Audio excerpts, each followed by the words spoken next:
The following program is brought to you in living color on NBC.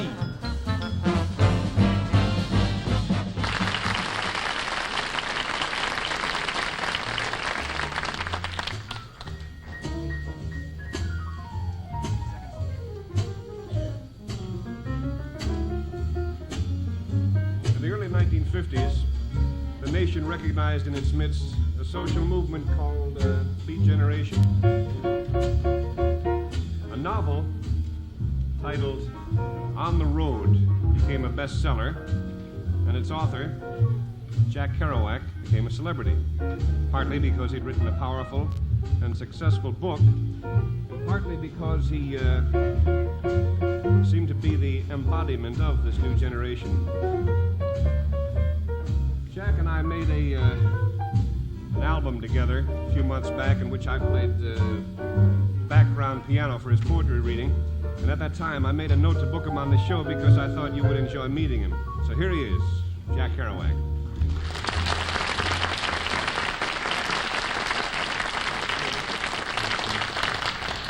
Jack told me a little earlier he was nervous. Are you nervous now? No? Good. Jack, got a couple of square questions, but I think the answers will be interesting. How long did it take you to write On the Road? 3 weeks. How many? 3 weeks. 3 weeks? Jeez, that's amazing. How long were you on the road itself? 7 years. 7 years. And I was on the road once for 3 weeks, and it took me 7 years to write about it. Or the other way around. I've heard that you write so fast that you don't like to use regular typing paper, but instead you prefer to use one big, long roll of paper. Is that true? Yeah. When I write narrative novels, and I want to change my narrative thought, I keep going. You don't want to change the pages at the end, you mean? 100-foot-long teletype paper. Oh, teletype rolls. Where do you get them? Huh? Where do you get the paper? Yeah, teletype paper. I mean, where do you get it? In a very good stationery store. I see. When I write my symbolistic, serious, impressionistic novels, I write them in pencil. Oh, yeah? I've seen a lot of your poetry written in pencil, but I didn't realize that's how you worked on the prose stuff. For narrative, it's good. Yeah, I got the most hard question of all, but everybody always puts it to you, I'm sure. I mean, because everybody always puts it to you. How would you define the word beat? I don't mean why not time. I mean, really, is there... sympathetic. Sympathetic? All right, I ask. Well, about this point, naturally, we plan to have Jack read some poetry. And while looking again through his book the other day, it struck me, it occurred to me all over again, that his prose is extremely poetic. I think it's probably more poetic than that. Who else writes poetic type prose? Thomas Wolfe, I guess. Walt Whitman. Uh-huh. In Specimen Days. Walt Whitman in Specimen Days. I see. I thought you were putting me on there for a minute. All right, we'll look into that. And right now, we'll look into Jack Kerouac's On the Road, and he'll lay a little on you. You know, you don't even have to buy these pages. I'll try it. I'll play the blues as we did in the thing, and we'll see how it works out. Well, a lot of people have asked me why did I write that book or any book. All the stories I wrote were true, because I believed in what I saw. I was traveling west one time at the junction of the state line of Colorado, its arid western one, and the state line of poor Utah. I saw in the clouds, huge and massed above the fiery golden desert of Evenfall, a great image of God with forefinger pointed straight at me through halos and rolls and gold folds that were like the existence of the gleaming spear in his right hand, which saith, "Come on, boy, go thou across the ground. Go moan for man. Go moan. Go groan. Go groan alone. Go roll your bones alone. Go thou and be little beneath my sight. Go thou and be minute as seed in a pod. Go thou, die hence, and of this world report you well and truly." Anyway, I wrote the book because we're all gonna die. In the loneliness of my life, my father dead, my brother dead, my mother far away, my sister and my wife far away. Nothing here but my own tragic hands that once were guarded by a world of sweet attention, that now are left to guide and disappear their own way into the common dark of all our death. Sleeping in me raw bed alone and stupid, with just this one pride and consolation. My heart broke in the general despair, and opened up inwards to the Lord. I made a supplication in this dream. So in the last page of On the Road, I describe how the hero, Dean Moriarty's come to see me all the way from the West Coast just for a day or two. We've just been back and forth across the country several times in cars, and now our adventures are over.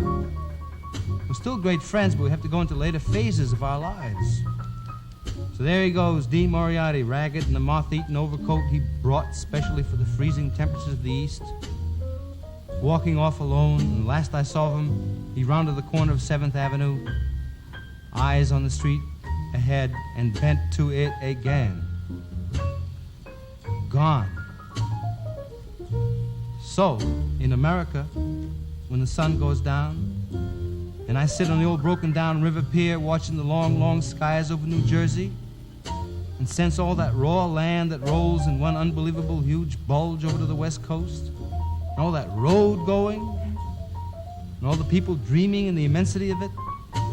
In an hour, I know by now that children must be crying in the land where they let the children cry. And tonight the stars will be out, and don't you know that God is Pooh Bear? The evening star must be drooping and shedding her sparkler dims on the prairie, which is just before the coming of complete night that blesses the earth, darkens all the rivers, cups the peaks, and folds the final shore in. Nobody knows what's going to happen to anybody besides the forlorn rags of growing old.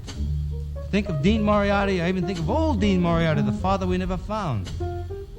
Think of Dean Moriarty, I think of Dean Moriarty.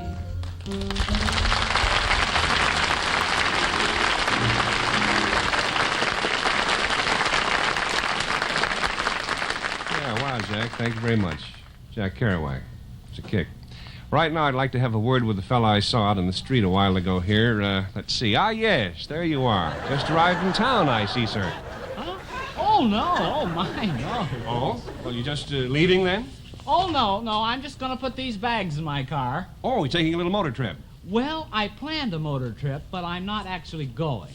You see, I get a big kick out of planning motor trips, but I can't stand being away from home. Oh. So I just map out a long trip, put my empty bags in the car, and then, well, I just drive around the block. It's been nice talking to you. I'll see you later. Well, this year I'm planning not to drive to Salt Lake City, Bar Harbor, Maine, and Medicine Hat, Wisconsin. Why, Mr. Allen, in the next 3 years, I figure I won't drive a total of 165,000 miles. Well, that's lucky for your car. Oh, gracious, my car could take it all right. It's a solid 60 Plymouth. Yeah? It's got a life expectancy of 200,000 miles. Now, the average driver like me drives around town, about 35,000 miles in 3 years. Uh-huh. And that gives me, 165,000 for trips I won't take. Oops. Yeah, I gotta run. Oh. I'm not leaving for Tacoma, Washington in an hour. Yeah, well, if you can't wait a minute, I won't go with you. Steve Allen Plymouth Show has been brought to you by Plymouth.